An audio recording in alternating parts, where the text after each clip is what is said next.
What are you doing, Gaz? Oh, I'm just washing all the mud out of me recovery strap here, just to keep it clean, so that next time I go to use it, it's going to do what it's meant to do. Nice. Yeah. So I'll take it home and hang that up and dry it all out, so it's all ready to go. Well, funny you should say that, because we've had an email come through this week about a brand new person of full driving, and they have asked, what basic recovery gear do I need before I hit the tracks? Let's get to it. Come on in, Gaz, let's talk about recovery gear. Right. Right, well, let's talk about the basic recovery gear. As you said, the email, the guy was new for driver. What does he need? Brand new. Yeah. Obviously, he's not going to go and tackle Big Red out at Glasshouse on his first trip. So what sort of stuff? Well, so I've been looking around. Like, I've bought this kit here from Full Drive Super Centre, and it's just a basic recovery kit. Yeah. And I think this is the ideal starting point for anyone. Yeah. Doesn't have to be Full Drive Super Centre. You could get these basic recovery kits. Ironman do them. I'm sure ARB and TJM have their own versions as well. There's another company called George 4x4 I've seen online. Yeah. They've got them, Ocam, all these other places. This is the basic kit, so what we'll do is we'll open it up and we'll show you what we feel as the best basic equipment. So first of all is this actual bag. This is a dampener as well. I was going to say it doubles as a dampener. What does a dampener do though? Oh, there you go. So probably the one place you definitely wanted to put a dampener on is if you've got a winch in the front of your car and you're winching, so you've got that high tensile rope under extreme pressure. So if anything lets go, it's going to come back at somewhere. It's going to come back at the vehicle or back the other way. So it's best to have something, a heavy weight over the strap like that. So that just goes over the top like that. Obviously you'd do it empty without all your stuff in it. It's not as necessary for when you're snatching, but I have seen people do it as well, using a snatch strap. So in this kit, we've got our snatch strap, snatchy, and a couple of bow shackles. So you need one for each end. Then we've also got a extension strap. Haven't used that one yet. Brand new one. Tree trunk protector. So if you are winching, you can hook that around the tree trunk so it protects it. Put your shackle on there, and then we've got a winch block, snatch block. So that's more for winching as well. You winch right, we'll go through there. Back to so the you vehicle, do a double so you can double line pull. Can the record be shown? We actually bought these at the same sort of time. Look at the colour of this strap and look at the colour of this one. Why would that be? That's because I use yours the most.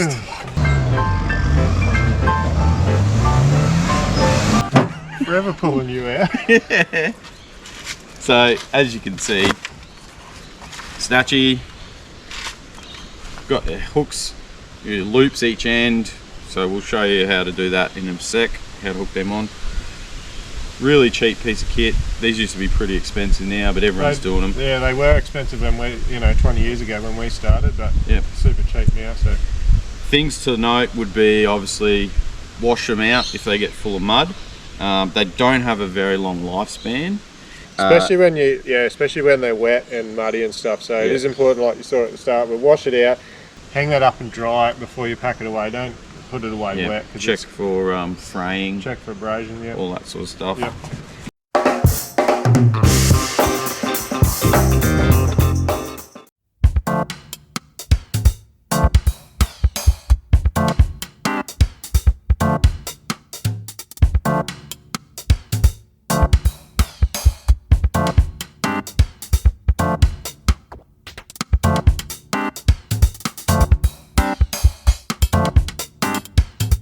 Righto. Correct way to do it. One of these little hitch blocks. Shackle. Straight through the hole. Do up, shackle. all the way and then back a little tiny bit. All right.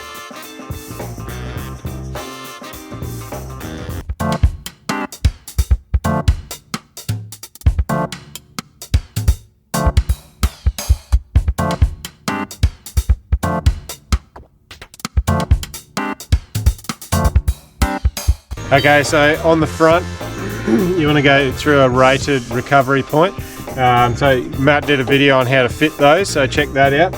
But don't just go through any old thing on the front there. You want to make sure it's rated. So same as on the back, through your D shackle, tighten that up all the way, and then back it off half a turn, and that just stops it binding up when it's under pressure.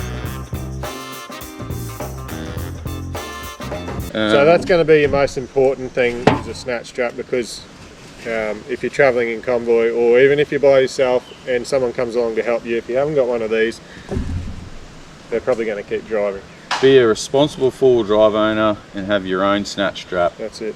And then it can stay in your car nice and clean, and you can use someone else's. So then obviously you've got your D shackles. Make sure you get rated ones. Yep. You can't just go to Bunnings and buy a big... Like the trailer ones? No. You can't use them? Oh. So you got to have ones that are actually rated for pulling weight. So I don't know what these are rated to. 4.7 tonne. So you know they're going to pull most of your four drive wagons and utes and stuff out. A big thing now, which we don't have, but a big thing now is soft shackles. So they're actually like made out of sturdy webbing, like your snatch strap and recovery traps. Yeah. And they're a big knotted unit, so you wrap them around. So there's actually no hard, projectile that can let go and come flying through your windscreen and stuff like that. So they're quite coming down in price too nowadays. Yeah, so, and the kinetic ropes too. They seem to be. Right. I haven't used one before. No. So there's new products coming out, but basic starter, definitely big tick for a snatch strap and a couple of shackles. Now, this is good having basic stuff, and we mentioned the winch before. So, what would be some optional items that you would carry? So you've been full driver for a little bit. Yep. You're starting to get a bit more adventurous. What would be the next progression, you reckon? So I reckon the very next thing, I've got one here.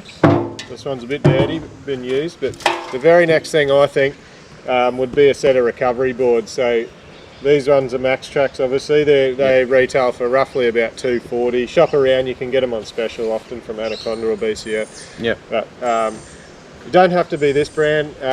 There's Treads, there's... I've got Treads. There's another brand. Can't remember what it is. We'll put a link in the bottom. There's no-name brands as well. Yep. So we stick to Max Tracks and Treads. Yeah. They're Australian made. Australian made product, but look, these, and they're roughly the same sort of price of Treads. They're a little bit cheaper, but shop around, get them on special. That would be my very next thing that I would have, because self-recovery out of the sand driving is pretty big on southeast Queensland and down New South Wales and stuff. Obviously we do a fair bit of beach driving in this area, so that's probably going to be one of your, almost on par with that, because you can almost self-recover yourself usually. Get yourself out of a sticky situation. That's it. They're not just for sand though, you can use them in the mud and dirt and stuff too. Build ramps you can as build well. ramps, We've done that before. Yeah, definitely. So dig mud out. You can use the end as a shovel. Yeah, shovel. Definitely got to get yourself one of them. A set of them, sorry. Yep. So along the lines with those too, if you got the room, a long-handled shovel comes in handy. I've got a little shovel, like a little steel shovel about that big. We've used that, which is good for those sandy tracks, so you can clear a bit of stuff out of the way, so you get your tread in there. Yep. All right, probably the next thing that I would carry, doesn't matter what capacity, but some sort of toolkit, especially with a slightly older car. Some sort of toolkit. Like I've got some spanners, a few pliers, mini socket set in there, screwdrivers, just enough to get us out of trouble. Yep. Even if you don't have super handy mechanical skills, surely someone in your group. Or there's always zip ties or duct tape. Get you out of most situations. Yeah. It's probably not really classed as a recovery kit, but it's something that if I'm going out on the beach or on Yep. the bush or somewhere, I always take recovery toolkit. gear. I reckon it's part of it. So part of the other thing for along the lines of that self-recovery as well, you've probably seen it a million times, even if you're new to full driving, is dropping your tyre pressure. Yep. So, you know, you don't want to hit the beach and still have 50-pound air pressure in your tyres. It's not going to help real well. So we always let our tyres down. How far depends. So what happens, or how do you let the air out of your tyres? And then what happens when you want to put air back in your tyres? So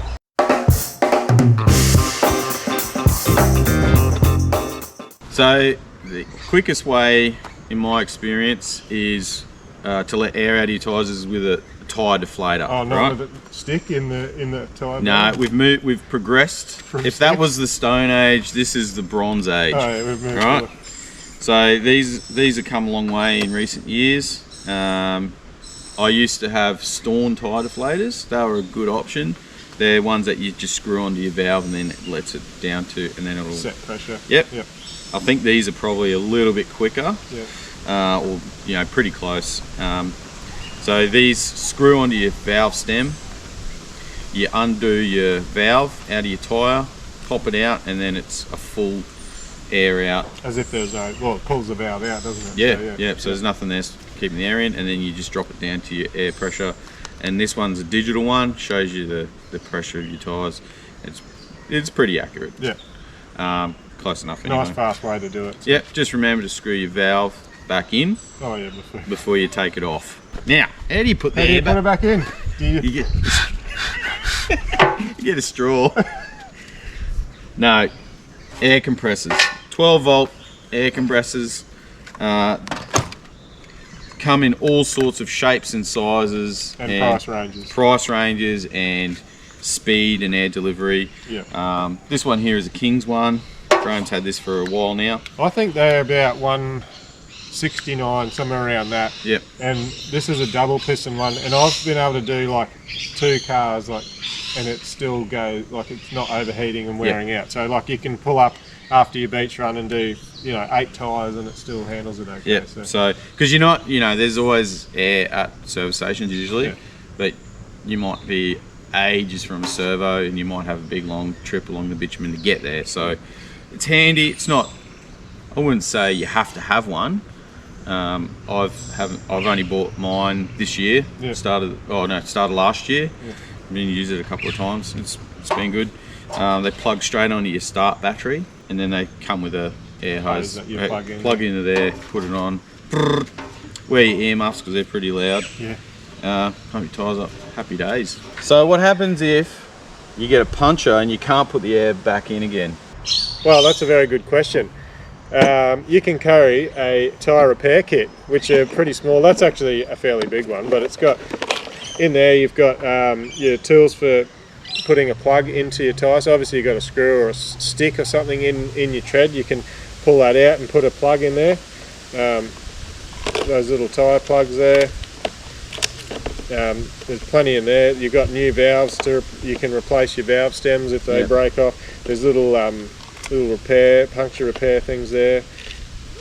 So it'll be just enough to get you going again. Yeah, obviously if you've staked through the side, the side of it's you, about the end of it. that's the end of that tyre. But if it's a screw or a stick or something, Straight at least you can chuck a plug in, pump it up with your tyre. Keep going.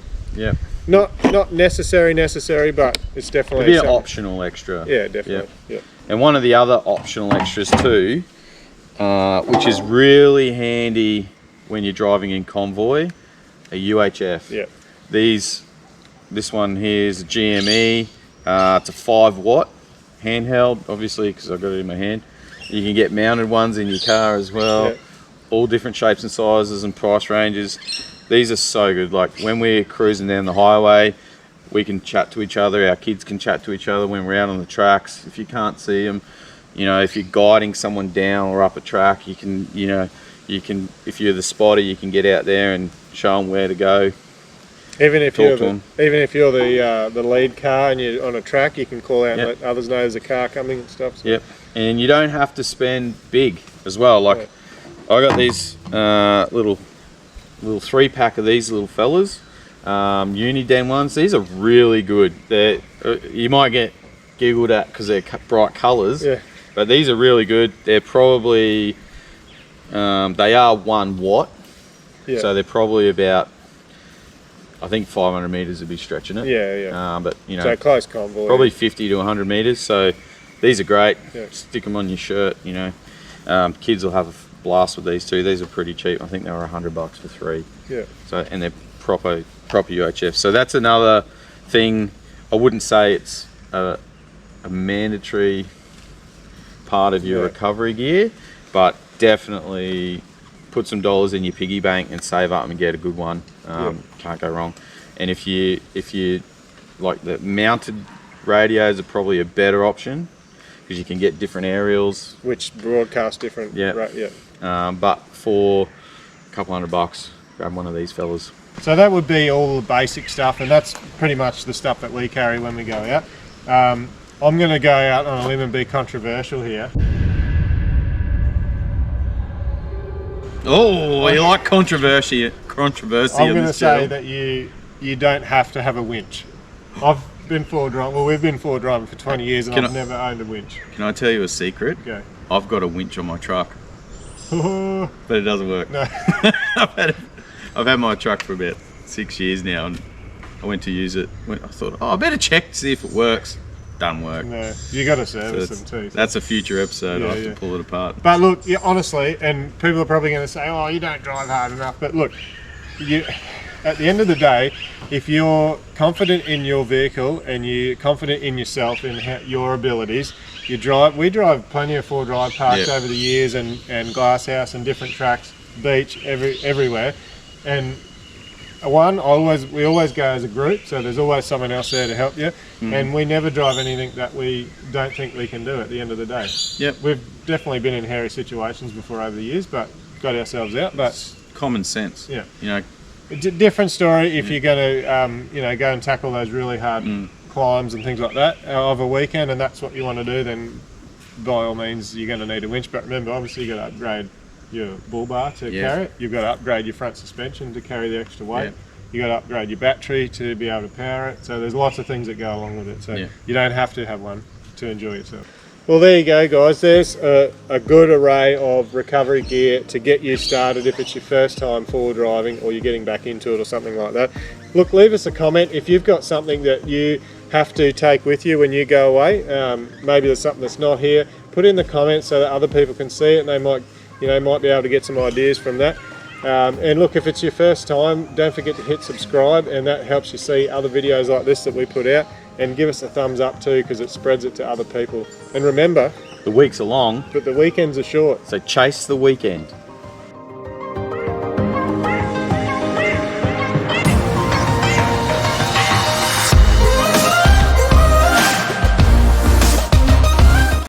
Not doing catch anymore. Oh, catch up.